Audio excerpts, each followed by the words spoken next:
በዓለም ላይ ካሉ የስለላ ድርጅቶች ሁሉ ለምንድነው ጠላቶቹ ስሙን ሲሰሙ የሚንቀጠቀጡት? ሞሳድ ቃሉ ራሱ ፍርሃትና አክብሮት ያመጣል። ዛሬ በታሪክ ውስጥ እጅግ አስደንጋጭ የሆኑትን 10 የሞሳድ ኦፕሬሽኖች በጥልቀት እንመለከታለን። እያንዳንዱ ታሪክ ከልብ ወለድ ፊልም የበለጠ አስገራሚና እጅግ አጓጊ ነው። ቪዲዮውን እስከ መጨረሻው እንድትከታተሉኝ እየጋበዝኩ ፕሊዝ ለቻናሌ አዲስ ከሆናችሁ ላይክ፣ ሰብስክራይብ፣ ሼር በማድረግ እንድጀምሩ እያልኩ ወደ ቪዲዮ እሄዳለሁ ማለት ነው። በ10ኛ ደረጃ የምናየው ኦፕሬሽን ኦፍ ዳማክለስ ነው። አንድ ቀላል ደብዳቤ ብቻ ሙሉ ብሔራዊ የጦር መሳሪያ ፕሮግራምን እንዴት ሊያፈርስ ይችላል? የሞሳድ ወኪሎች ከባህላዊ ጦርነት ውጪ የሆነ የስነ ልቦናዊ ጦርነት ዘዴ ተጠቅመው ውጤቱን አስገራሚ አድርገውት ነበር በሰዓቱ። ይህ ታሪክ የስለላ ስራ ሁልጊዜ ጥይትና ቦምብ ብቻ እንዳልሆነ ያሳያል። አንዳንድ ጊዜ የአእምሮ ጦርነት ከጦር መሳሪያ የበለጠ ኃይለኛ እንደሆነም በታሪክ አሻራ የታየበት ጊዜ ነበር። ከሁለተኛው ዓለም ጦርነት በኋላ ጀርመን በሳይንስና በቴክኖሎጂ መስክ ብዙ ተሰጥኦ ያላቸው ሳይንቲስቶች ስራ አጥተው ነበር። የጦርነት አስከፊ ውጤቶች አውሮፓን ባፈራረሰበት ጊዜ እነዚያ ባለሙያዎች አዲስ እድል ፈለጉ። ግብጽ ይህንን እድል በማየት በፍጥነት ተንቀሳቀሰች። ዓላማዋ የረጅም ርቀት ሚሳኤል ቴክኖሎጂን ማግኘት ነበር። ይህም በቀጥታ እስራኤልን ሊያጠቃ ይችልላት ነበር በሰዓቱ ማለት ነው። በዚያን ጊዜ ግብጽ በፕሬዚዳንት ጋማል አብደል ናሲር እየተመራች ነበር። ናሲር የአረብ ብሔርተኝነት ተሟጋች ሲሆን እስራኤልን ከካርታ ላይ ለማጥፋት የሚያምን ነበር። የጀርመን ሳይንቲስቶች በግብጽ እየሰሩ መሆናቸውን ሲያውቁ እስራኤል ከባድ ስጋት ውስጥ ገባች። ምክንያቱም በ1960ዎቹ መጀመሪያ ላይ እስራኤል የራሷ ውጤታማ የመከላከያ ሰራዊት መጀመሪያ ደረጃ ላይ ነበር። ስለዚህ ሞሳድ ቀጥተኛ ወታደራዊ እርምጃ መውሰድ አይችልም። ይህ በግብጽ ሉዓላዊነት ላይ ጥቃት ስለሚሆን ዓለም አቀፍ ጦርነት ሊያስነሳ ይችል ነበር። ስለዚህ የተለየ ስልት መረጡ። ምንም አይነት ቀጥተኛ ውትድርና ሳይኖር ጠላትን ከውስጥ ማዳከም። ሞሳድ ወኪሎቹን በጀርመን ውስጥ ለሚኖሩት እያንዳንዱ ሳይንቲስቶች ቤተሰብ ላይ ጥልቅ ምርመራ አደረገ። የሚወዷቸውን ነገሮች፣ የልጆቻቸውን ትምህርት ቤት፣ የቤተሰብን አባላት ቦታ ሁሉ በዝርዝር ሰበሰበ። ከዛ በኋላ በግላዊ መልእክቶች አማካኝነት ማስፈራሪያ መላክ ጀመረ ለእያንዳንዱ ሳይንቲስቶች ማለት ነው። እያንዳንዱ ደብዳቤ በትክክል ስለተቀባዩ የግል ህይወት መረጃ ይዟል። ይህም አስፈሪ ነበር። ለአንዱ ሳይንቲስት ደብዳቤ እንዲህ ይል ነበር: እርስዎ ለሚሰሩ ፕሮጀክት ያለዎትን ጥልቅ እውቀት እናውቃለን። ልጅዎ ወደ ትምህርት ቤት የሚሄድበትን መንገድ እናውቃለን። ይህን ስራ ካላቆሙ ምን እንደሚፈጠር መገመት አያቅቶትም ይላል። ከዛ ሞሳድ ማስፈራሪያዎቹን ብቻ አድርጎ አላቆመም። ማስፈራሪያዎቹን ወደ ተግባር ቀይሮ ነበር። አንዳንድ ሳይንቲስቶች ማስፈራሪያውን ችላ ብለው ስራቸውን ቀጠሉ። ከዛ ሞሳድ የበለጠ ከባድ እርምጃ ወሰደ። በፖስታ የተላኩ ትንንሽ ቦምቦችን ተጠቀመ።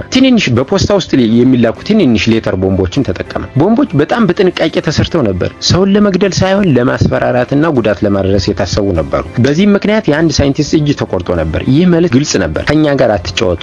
ሌላ ሳይንቲስት ደግሞ በቦምቡ ምክንያት አይኑን አጣ። እነዚህ ጥቃቶች በፍጥነት ተከታታይ ሆነው ነበር። በየሳምንቱ አንድ አዲስ ክስተት ይከሰት ነበር። ውጤቱም በጥቂት ወራት ውስጥ አብዛኞቹ ሳይንቲስቶች በፍርሃት ተሸንፈው ወደ ጀርመን ተመለሱ። አንዳንዶቹ በምሽት ሳይታወቁ ሸሹ። ሌሎች ደግሞ በግልጽ መልቀቃቸውን አስተዋወቁ። ግብጽ የሚሳኤል ፕሮግራሟን ሙሉ በሙሉ ሳትወድ በግድ ለማስቆም ተገደደች። ያለ አንድ ትልቅ ጦርነት፣ ያለ አንድም ኦፊሻላዊ ውትድርና ግጭት ሞሳድ ትልቅ ብሔራዊ ስጋት አስቀረ። በዚህ ኦፕሬሽን ወቅት ሞሳድ የነበረው ራፋኤል ኤታን ከሳይንቲስቶች አንዱን በቀጥታ በስዊዘርላንድ ሆቴል ውስጥ አገኘው እና በግል ህይወቱ ላይ ማውራት ጀመሩ። ያ ሳይንቲስት በዚያ ምሽት ልክ ከውይይቱ በኋላ ስራውን አቆመ። የውይይቱ ዝርዝር እስከዛሬ ድረስ ሚስጥር ነበር። ግን ኤታን በህይወቱ እያለ በአንድ ቃል ምልልስ ላይ ያንን ሳይንቲስት ካየሁት በኋላ ፈጽሞ እንደገና ወደ ግብጽ አልተመለሰም በማለት ፈገግ ብሎ ነበር። አሁን እስቲ ያስቡት፣ እናንተ በዚህ ሳይንቲስት ቦታ ብትሆኑ ምን ታደርጉ ነበር? ስራውን ትቀጥላላችሁ ወይስ ህይወታችሁን ለማዳን ትሸሻላችሁ? አስተያየታችሁን በኮሜንት አጋሩ። በ9ኛ ደረጃ የምናየው ደግሞ ካፕቸር ኦፍ ሞርዴካይ ቫኒኑ በ1980 የተካሄደውን የሞሳድ ልዩ ኦፕሬሽን ነው። በዚህ ኦፕሬሽን ውስጥ አገሩን ከርቶ ሞርዴካይ ቫኒኑ የተባለ እስራኤላዊ ዲሞና በሚባለው የእስራኤል የኒኩለር ማዕከል ውስጥ ለ9 ተከታታይ ዓመታት ይሰራ ነበር። ዲሞና የእስራኤል እጅግ ሚስጥራዊ የኒኩለር ፕሮግራም ማዕከል ነበር። መኖሩን እንኳን ጥቂት ሰዎች ያውቁ ነበር እና ውስጡ የሚሰራው ማንኛውም ሰው በከፍተኛ ደህንነት ስርዓት ውስጥ ነበር የሚንቀሳቀሰው ማለት ነው። ቫኑኑ የሞሮኮ አይሁዳዊ ሲሆን በወጣትነቱ ወደ እስራኤል የመጣ ዜጋ ነው። እሱ ጽንፈኛ የፖለቲካ አስተሳሰብ ነበረው። ከእስራኤል ጠላት ሀገር ጋር ይተባበር ነበር እና የእስራኤል መንግስት በኒኩለር ጉዳይ ላይ ግልጽ አለመሆኑን ይቃወም ነበር። ውስጣዊ ችግር ኑሮት ስራውን በ1985 ትቶ ወደ ውጭ ሀገር ሄደ። በመጀመሪያም ጉዞውን ወደ አውስትራሊያ ከዛም ወደ አውሮፓ ነበር ያደረገው። እናም በአውስትራሊያ ሲደርስ ቫኑኑ የአካባቢው አይሁዳዊ ማህበረሰብ ጋር ተገናኘ። ነገር ግን በዛ በኋላ አንድ ትልቅ ውሳኔ ያደረገ ያወቀውን ሁሉ ለዓለም ማወጅ። በዲሞና ውስጥ በድብቅ የተቀረጹ 60 ፎቶግራፎችን ይዞ ነበር። እነዚህም የእስራኤልን የኒኩለር መሳሪያ ፕሮግራም ግልጽ አደረገባቸው። ወደ ብሪታንያ ሄዶ ሰንዴይ ታይምስ አገኘ። መጀመሪያ ላይ ጋዜጣው እሱን አላመነውም ነበር፣ ግን ፎቶዎችን ባየ ጊዜ በጣም ተደነቀ። ጋዜጣው ከወራት በኋላ ታሪኩን ለማተም ወሰነ። ይህ በዓለም ላይ ከፍተኛ ከፍተኛ ስሜት ፈጠረ። ምክንያቱም ለመጀመሪያ ጊዜ እስራኤል የኒኩለር መሳሪያ እንዳላት ግልጽ ማስረጃዎች። ባኑኑ ራሱን ጠንቅቆ ያውቅ ነበር። ሞሳድ ሊፈልገው እንደሚችል ተረድቶ በጣም ተጠንቅቆ ተደበቀ። በአውሮፓ ውስጥ ከቦታ ቦታ እየተዘዋወረ ግን ሞሳድ የስነ ልቦና ደካማ ጥበቡን አገኘ። ባኑኑ ብቸኛ ሰው ነበር እና ፍቅርን ይሻ ነበር። ሲንዳ የምትባል ወኪል እውነተኛ ስሟ ቸርታ ቦትዊጅ የምትባል በለንደን ከተማ እንድታገኘው ተደረገ። እሷ ለሞሳድ የምትሰራ አሜሪካዊ ዜግነት ያላት ሴት ነበር። ባኑኑ ከመጀመሪያ ጊዜው ጀምሮ በወደቀባት እሷ ብልህና ለሱ ትኩረት የምትሰጥ ነበረች። ግንኙነት ጀመሩ። ቀስ በቀስ እምነት አተረፈች። ከጥቂት ሳምንታት በኋላ ሲንዲ ወደ ሮም አብረው እንዲሄዱ አሳመነችው። ቤተሰቤን ለማየት ፈልጋለሁ በሚል ስበብ ባኑኑ ምንም ሳይጠረጥር ወደ ቤተሰቡ እዛው መጣ። ይህ የፍቅር ጉዞ ይመስለው ነበር። ሮም ሲደርሱ ግን ሞሳድ ወጥመዱን አዘጋጅቶ እየጠበቃቸው ነበር። ሲንዲ ወደ አንድ አፓርታማ ገብተው እንዲጠብቁት አደረገች። ወዲያውኑ መለሳለሁ ብለው ተሸወደች። በደቂቃዎች ውስጥ የሞሳድ ወኪሎች ክፍሉን ሞሉት። ባኑኑ ለመቃወም እንኳን አልቻለም። በመድኃኒት አደንዝዘው በሚስጥር በመርከብ ጭነው ወደ እስራኤል ተጓዘ። ማንም ኦፊሻል አካል ጣልቃ ሳይገባ ኢጣሊያ መንግስት እንኳን ሳያውቅ ባኑኑ በእስራኤል ፍርድ ቤት ቀረበ። ለ18 ዓመታት ታሰረ። 11 ዓመታትን በብቸኝነት ውስጥ ነበር ማንንም ሳያገኝ ያሳለፈ። ባኑኑ ከተያዘ በኋላ ሞሳድ በዓለም ዙሪያ ላሉት ሁሉም መገናኛ ብዙሃን ምስጢራዊ መልእክት ላከ። እስራኤልን የሚከዳ ማንኛውም ሰው እንደዚህ ይጠፋል የሚል ግልጽ ማስጠንቀቂያ። ይህ አዲስ ዘመን ነበር በስለላ ታሪክ ውስጥ። ካሁን በኋላ እስራኤልን ምስጢሯን ለማስጠበቅ ማንኛውንም ነገር ታደርጋለች። ሞሳድ በዚህ ኦፕሬሽን ላይ የስነ ልቦና ዘዴ ተጠቅሟል። ይህ ዘዴ ምን ይመስላል? አገርን ለመጠበቅ ሲባል እንደዚህ አይነት ዘዴዎች ተቀባይነት አላቸው። እኔም ይሄን ሐሳብ በጣም ደግፈዋል። አንድ ሀገር ምስጢር ማለት እጅግ ከፍተኛ ሴክሬት ስለሚያስፈልገው ማለት። አስተያየታችሁን ምን ትላላችሁ እናንተ? ከዚህ በመቀጠል ወደ 8ኛው ኦፕሬሽን እንሄዳለን ማለት ነው። ኦፕሬሽን ዳይመንድ በ1966 የተካሄደው አንድ እጅግ በጣም ለማሰብ ራሱ የማይታመን ኦፕሬሽን ኦፍ ዳይመንድ ብሎ የሰየመው የሞሳድ ኦፕሬሽን። አንድ አብራሪ ብቻ ሙሉ ወታደራዊ ምስጢርን እንዴት ሊያጋልጥ? ታሪኩ ከፊልም የበለጠ ይመስላል። አንድ ሰው ያው አውሮፕላን ጭኖ ወደ ጠላት ሀገር በረረ እና ይህን አንድ ድርጊት የጦርነት ሞገድን ቀየረ። ይህ ታሪክ እንደሚያሳየው አንዳንድ ጊዜ ትልቅ ድሎች የሚመጡት በአንድ ብቸኛ ሰው እንደሆነም መዘንጋት የለም። ታሪኩ የሚጀምረው በ1960ዎቹ ሶቪየት ህብረት ለአረብ ሀገራት ዘመናዊ ወታደራዊ ቴክኖሎጂ ትሰጥ ነበር። ከዚያም ሚግ 21 የሚባለው ተዋጊ ጀት ነበር። በዚያን ጊዜ በዓለም ላይ ካሉት እጅግ የላቁ አውሮፕላኖች አንዱ ነበር። ሶቪየቶች እነዚህን አውሮፕላኖች ለኢራቅ፣ ለሶሪያና ለግብጽ ይሸጡ ነበር። ይህ በእስራኤል ላይ ከባድ ስጋት ፈጠረ። እስራኤል ስለዚህ አውሮፕላን ችሎታ ምንም ትክክለኛ መረጃ አልነበራት። ፍጥነቱን፣ የሞተር አቅሙን፣ የጦር መሳሪያ ስርዓቱን ምንም አታውቅም ነበር። ይህ ትልቅ ወታደራዊ ስጋት ፈጠረ። ምክንያቱም የእስራኤል አየር ኃይል ከሚግ 21 ጋር ሲጋጭ እንዴት እንደሚዋጋ አያውቅም ነበር። ይህ በጦርነት ጊዜ ለከፍተኛ መስዋዕትነት ሊዳርግ ይችላል። ሞሳድ ብልህ እቅድ ነደፈ። አንድ ሚግ 21 አብራሪ ወደ እስራኤል ማምጣትና አውሮፕላኑን ሙሉ በሙሉ መመርመር። አስባችሁታል? ከአንድ ሌላ ሀገር አንድ አውሮፕላን ሙሉ ለሙሉ ሰርቆ ማለት ነው። የኢራቅ አየር ኃይል አብራሪ የነበረው ሙኒር ሬድፋ የተባለ ክርስቲያን ኢራቃዊ መረጡ። እንደ አናሳ ሃይማኖት ተከታይ በኢራቅ ውስጥ አድሎ ይደርስበት ነበር። እናም የመንግስት ጥላቻ የነበረው ግለሰብ ነበር። ሞሳድ ወኪሎቹን ረድፋን ለመጀመሪያ ጊዜ በ1964 አገኙ። በአውሮፕላን ማረፊያ ላይ ተገናኙ እና ቀስ በቀስ እምነት አተረፈ። ለወራት ያህል ምስጢራዊ ግንኙነት ገንብተው የኢራቅን መደበኛ በረራ መርሃ ግብር አጠኑ። የአየር ኃይል መሰረቱን ደህንነት መረመሩ። ሞሳድ ረድፋን ለማሳመን ብዙ ነገሮች ቃል ገባለት። ቤተሰቡን ከኢራቅ በደህንነት ማውጣት፣ በምዕራብ ውስጥ አዲስ ህይወት መስጠት እና የአውሮፕላኑ ትልቅ የገንዘብ ሽልማት $1 ሚሊዮን ቃል ገብተውለት ነበር። ያ 1 ሚሊዮን ብር በሰዓቱ እጅግ በጣም ብዙ ብር ነበር። ረድፋ ተስማምቶ ዝግጅቱን ማድረግ ጀመረ። ቤተሰቡም በስውር ወደ ውጭ አወጣ። አውሮፕላኑም ሙሉ ነዳጅ እንዲሞላ አደረገ። ነሐሴ 16 1966 ረድፋ የስልጠና በረራ እንዳለ ኮርሱን ቀይሮ በቀጥታ ወደ እስራኤል በረረ። አስባችሁታል ጋይስ? የኢራቅን አየር ኃይል ምንም አላወቁም ነበር። አውሮፕላኑ ከራዳር ስክሪን ላይ ጠፋ እና ምን እንደሆነ ሊረዱ አልቻሉም። ረድፋ ወደ እስራኤል ድንበር ሲቃረብ የእስራኤል አየር ኃይል ጀቶች አብረውት በረሩ። ወደ ሚስጥራዊ አየር ማረፊያ መሩት። የእስራኤል አየር ኃይል ጀቱን ተቀብሎ በሚስጥር ማዕከል ውስጥ ሙሉ ምርመራ አደረጉ። እያንዳንዷን ቴክኒካዊ ዝርዝር አጠኑ። የጦር መሳሪያ ስርዓቱን ፈተኑ። ደካማ ነጥቦችን ለዩ። ይህም መረጃ ከዓመታት በኋላ በ1967 ከ6 ቀን ጦርነት ላይ የእስራኤል አየር ኃይል ወሳኝ ድል እንዲያገኝ ትልቅ አስተዋጽኦ አድርጓል። ምክንያቱም በሚግ 21 ደካማ ነጥቦችን አውቀው በትክክል ሊዋጉት ችለዋል። ረድፋ ራሱ በእስራኤል አዲስ ህይወት ጀመረ። ስሙን ቀይሮ አዲስ መታወቂያ ተሰጠው እና እስከ ህይወቱ መጨረሻ ድረስ በጥበቃ ኖረ። ረድፋ አውሮፕላኑን ወደ እስራኤል እያበረረ ያለ የኢራቅ አየር ኃይል ራዳር ላይ በአጭር ጊዜ ታየ። ነገር ግን የኢራቅ አዛዦች ተራ የስልጠና በረራ ነው ብለው ችላ ብለውት ነበር። ይህ ስህተት የሞሳድ ወኪሎችን በኢራቅ ውስጥ ያላቸውን ጥልቅ ሽፋን ያሳያል። የአየር ኃይል መሰረት ውስጥ እንኳን ወኪሎች ነበሩ። እነሱም የራዳር መረጃውን በማጭበርበር ረድፋን ሸሸጉት። ረድፋ በጣም አደገኛ ውሳኔ ያደረገ አገሩን ትቶ ወደ ጠላት አገር መብረር አስባችሁታል? በሱ ቦታ ብትሆኑ ይህን ታደርጉታላችሁ? አይ ዶንት ኖ፣ ለመወሰን ይከብዳል። ለገንዘብ ወይስ ለአዲስ ህይወት? ታያታችሁን እስኪያጋሩ። በሰባተኛ ደረጃ የምናየው ኦፕሬሽን ኦፍ ስፕሪንግ ኦፍ ያውዝ የሚለው ነው።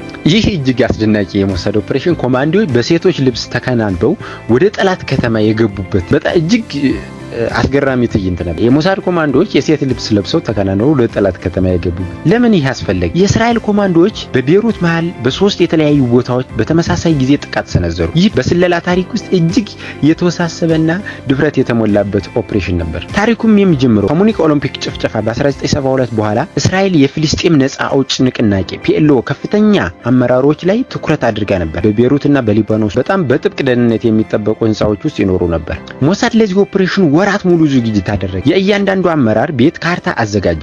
ጠባቂዎች ፈረቃ መርሃ ግብር አጠና። የውጭ መንገዶችን መረመሩ። ወኪሎችን በቤሩት ለሳምንታት ኖሩ።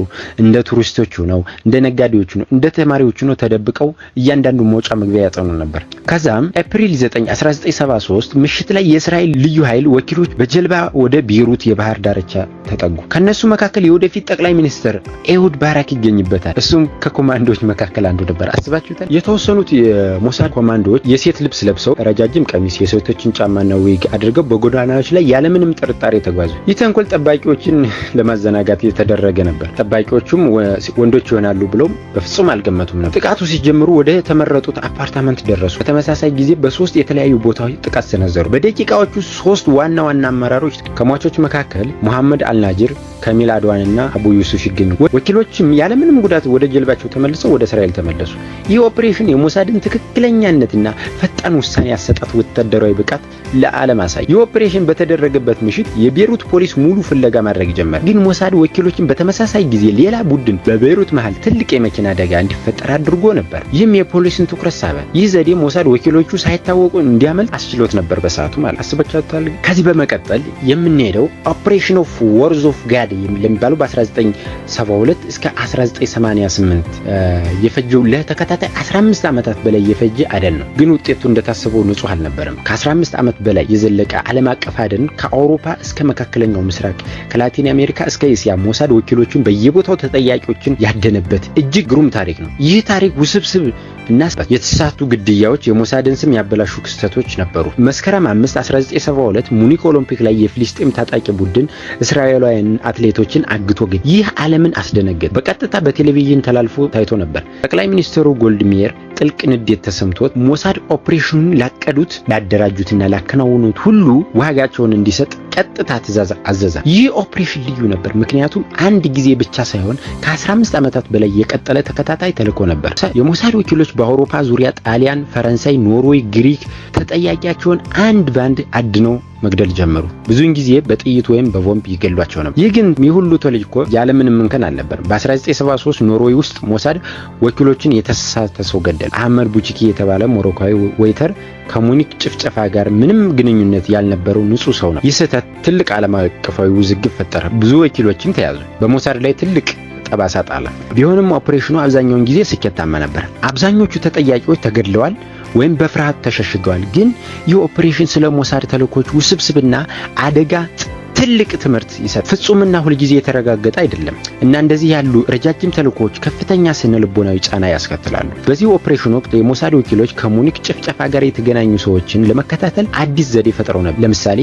የስልክ ጥሪ መረጃዎችን በመጠቀም የባንክ ግብይቶችን በመከታተል የተለያዩ ጥናቶችን ያደርጉ ነበር። ይህ ዘዴ በኋላም በስለላ ድርጅቶች ዘንድ ተቀባይነት አገኘ።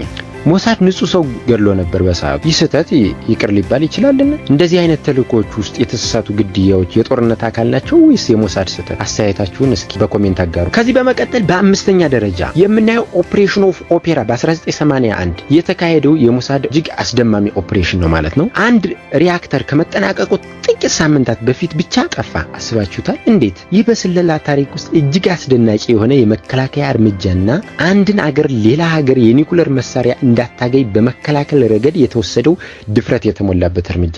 ታሪኩ የሚጀምረው በ1970ዎቹ መጨረሻ ኢራቅ ከሳዳም ሁሴን አመራር ስር ኦሴራክ የተባለ የኒውክሌር ኃይል ማመንጫ በፈረንሳይ እርዳታ እየገነባች ነበር። እስራኤል ይህ ሪአክተር ሰላማዊ ኃይል ማመንጫ ብቻ ሳይሆን ወደ ኒውክሌር መሳሪያ ሊቀየር እንደሚችል ትልቅ ስጋት ተሰማት። ምክንያቱም ሳዳም ሁሴን ደጋግሞ የእስራኤልን የማጥፋት ፍላጎት ገልጾ ነበር። ምንም እንኳን ዋነኛው ኦፕሬሽን በአየር ኃይል የተካሄደ ቢሆንም ሞሳድ ወሳኝ ሚና ተጫውቷል። ወኪሎቻቸው ለዓመታት ስለ ሪአክተሩ ግንባታ ዝርዝር መረጃ ይሰበስብ ነበር። የደህንነት ስርዓቱን፣ የፈረንሳይ ኢንጂነሮች መርሃ ግብር፣ የአየር መከላከያ አቅም ሁሉንም አንድ ባንድ እያጠና ነው። አንዳንድ ዘገባዎች እንደሚያሳዩት ሞሳድ ከዚህ በፊት የፈረንሳይ ኩባንያ ውስጥ የነበሩ የኒውክሌር ንጥረ ነገሮችን በሚስጥር በማበላሸት ፕሮግራሙን ለወራት ያዘገይ ነበር። ምንም እንኳን ይህ ኦፊሻላዊ ባይሆኑም ሞሳድ እንደዚህ አይነት ዘዴዎችን ከመጠቀም ወደ ኋላ ይላል ብሎ ማሰብ ይቻላል ነበር። በዚህ መረጃ ላይ ተመስርተው የእስራኤል F-16 ጀቶችን 1981 በሳውዲ አረቢያና በዮርዳኖስ የአየር ክልል በኩል በሚስጥር በር። እነዚህ ሀገራት እስራኤልን እንደ ጠላት ቢቆጥሩም የአየር ኃይላቸው ጀቶቹን አላወቁም ነበር በሰዓቱ። ከዛም በቦታው ከደረሱ በኋላ ሪአክተሩ ሙሉ በሙሉ አወደው ገና ከመጠናቀቁ ጥቂት ወራት በፊት ኮምፕሊትሊ እንዳልነበር ሆነ። ይህ ኢራቅ የኒውክሌር መሳሪያ የማግኘት ህልሟን ለ10 ዓመታት አዘግይቷል ተብሎ ይታመናል እና እስከዛሬ ድረስ እንደ ስኬታማ ፕሪቬንቲቭ ስትራይክ በወታደራዊ ትምህርት ቤቶች ይጠናል። ይህ ኦፕሬሽን በተካሄደበት ምሽት ሞሳድ ወኪሎችን በኢራቅ ውስጥ የተለያዩ የመብራት ጣቢያዎችን አበላሽቶ ነበር። ይህም የአየር መከላከያ ስርዓቱ ለአፍታ እንዲቆም አድርጎት ነበር። በዚህም ምክንያት ጀቶች ሳይታወቁ እንዲያልፉ አስችሏቸዋል። እስራኤል የሌላ ሀገር የኒውክሌር ፕሮግራምን አወደመ። ይህ ተቀባይነት ያለው እርምጃ ይመስላችኋል ጋይስ? አንድ ሀገር ሌላ ሀገር የኒውክሌር መሳሪያ እንዳታገኝ የመከላከል መብት አለ? ሳይታችሁን በድጋሚ በኮሜንት ግለጹልን። ከዚህ በመቀጠል በአራተኛ ደረጃ ላይ የሚገኘው እጅግ አጓጊውና ኦፕሬሽን ኦፍ ኢንቴብ የተባለው በ1970 ከ4000 ኪሎ ሜትር በላይ ተጉዘው በመቶ ታጣቂዎች ውስጥ የተያዙ እስረኞች አሉ። አስባችሁታል? የሞሳድ በደቂቃዎች ውስጥ ይህ ወታደራዊ ታሪክ እጅግ ድፍረት የተሞላበትና ስኬታማ የሆነ አዳኝ ተልኮ ነበር። የሞሳድና የእስራኤል ልዩ ኃይሎች ትብብር ፍጹም ምሳሌ ተደርጎ የሚወሰድበት እጅግ አስደማሚ ታሪክ ነበር። ታሪኩም የተከሰተው ጁን 27 1976 የኤር ፍራንስ አውሮፕላን በፊሊስጤምና በጀርመን ታጣቂዎች ተጠለፈ። የአውሮፕላኑ ወደ ኤንቲቢ ኡጋንዳ ተወሰደ እና ታጣቂዎች የእስራኤልን እስረኞች በመልቀቅ ምትክ 53 ፊሊስጤም እስረኞችን እንዲለቀቁ ጠየቁ። ሞሳድ ወኪሎችን በኤንቲቢ አውሮፕላን ማረፊያ ላይ ዝርዝር መረጃ እንዲሰበስቡ አዘዘ። የማረፊያውን ካርታ፣ የታጣቂዎችን ቁጥርና አቀማመጥ፣ የኡጋንዳ ወታደራዊ ቦታ ሁሉ በዝርዝር አዘጋጀ። ጁላይ 4 1976 የእስራኤል ልዩ ኃይሎች በአራት ትራንስፖርት አውሮፕላኖች ወደ ኡጋንዳ አስባችሁታል። ከ4000 ኪሎ ሜትር በላይ ከማረፊያው ላይ ሲደርሱ ከኡጋንዳ ወታደሮች ጋር ጦርነት፣ ግን ኮማንዶዎች በፍጥነት ሁኔታውን ሙሉ ለሙሉ መቆጣጠር ችለው ነበር። በአጭር ጊዜ ውስጥ 102 እስረኞች ታግደው ነበር። 3 እስረኞች ብቻ ሲሞቱባቸው ይህ ኦፕሬሽን የእስራኤል ወታደራዊ ብቃት ለዓለም አሳየ። በመካከለኛው ምስራቅ ትንሿ ሀገር ከትልቅ ስጋት ጋር ስትዋጋ ያሳየው ድፍረት እና ብልህነት የተሞላበት የሞሳድ እጅግ አስገራሚ ታሪክ። የእስራኤል ኮማንዶዎች ከኡጋንዳ ወታደሮች ጋር የተደረገውን ጦርነት ለማስተናገድ አዲስ ዘዴ ተጠቅሞ ነበር። ኡጋንዳ የሚጠቀሙባቸውን ተመሳሳይ የጦር መሳሪያዎች በመጠቀም የጥይት ድምጾች አምሳል ፈጥረው ነበር። ተመሳሳይ የጥይት የድምጽ አምሳል ማለት። ይህም የኡጋንዳ ወታደሮች እንዲደናገጡ አድርጎ ነበር። ይህ ኦፕሬሽን በፊልም ውስጥ እንኳን የማይታይ ነው። ከ4000 ኪሎ ሜትር በላይ ተጉዞ በደቂቃዎች ውስጥ ከእስረኞች ማዳን ይህ ድፍረት ሊባል ወይስ አስባችሁታል ጋይስ?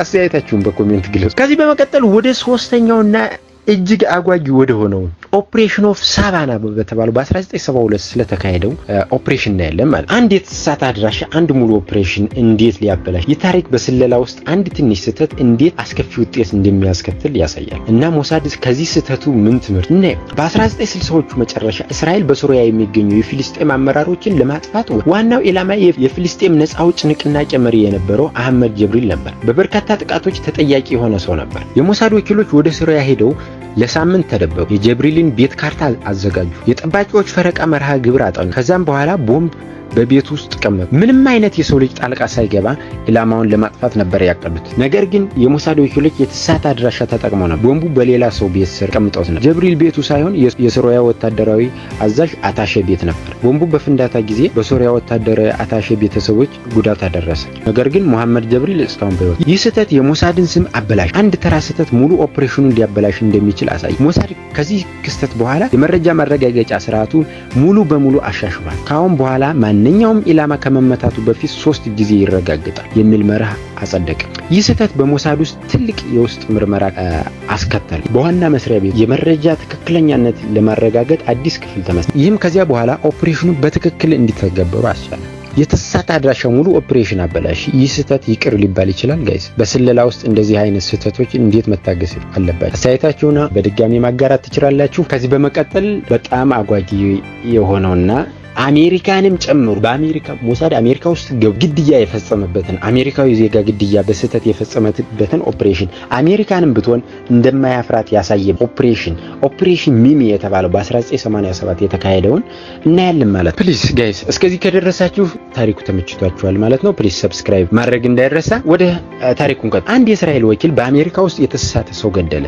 ይህ ኦፕሬሽን የሞሳድን ዓለም አቀፍ አደን ያሳያል፣ ነገር ግን ያለውን የፖለቲካው ስብስብነት ያሳያል። አንድ ትንሽ ስህተት በአሜሪካና በእስራኤል መካከል ዲፕሎማሲያዊ ቀውስ ሊያስከትል ይችላል። ታሪኩ የሚጀምረው በ1987 የሞሳድ ወኪሎች አንድ የፍልስጤም ታጣቂ በማያሚ ፍሎሪዳ ውስጥ ለመግደሉ። ይህ ታጣቂ በበርካታ ጥቃቶች ላይ ተጠያቂ ነበር፣ ግን ወኪሎቹ የተሳሳተ ሰው መረጡ፣ ንጹህ ሰው ገደሉ። እቅዱ የነበረው ሞሳድ ወኪሎቹን በማያሚ ውስጥ ለሳምንታት ተደብቆ የኢላማውን ቤት ካርታ ካዘጋጁ በኋላ የጠባቂያቸውን ፈረቃ መርሃ ግብር አጠኑ። ከዛም በኋላ የተመረጠውን ቀን ላይ በቤቱ ፊት ለፊት ጥቃት ሰነዘሩ። በጥይት ነበር የገደሉት፣ ግን የተገደለው ንጹህ ሰው። በዚህ ምክንያት የእስራኤል መንግስት ለአሜሪካ መንግስት ይቅርታ። ይህ ክስተት በሁለቱ ሀገራት መካከል ዲፕሎማሲያዊ ቀውስ ፈጠረ። ሞሳድ ከዚህ በኋላ በአሜሪካ ውስጥ ምንም አይነት ተልዕኮ እንዳያከናውን ተከላከለ። ይህ በሞሳድ ታሪክ ውስጥ እጅግ አሳፋሪ ክስተት አንዱ ነበር። ይህ ስህተት በሞሳድ ውስጥ ትልቅ የውስጥ ምርመራ አስከተለ። በዚህ ምክንያት የሞሳድ ዳይሬክተር ራሱ ከስልጣን ተወገደ እና አዲስ የመረጃ ማረጋገጫ ስርዓት ተመሰረተ። ሞሳድ በአሜሪካ ውስጥ የተሳሳተ ሰው ገደለ።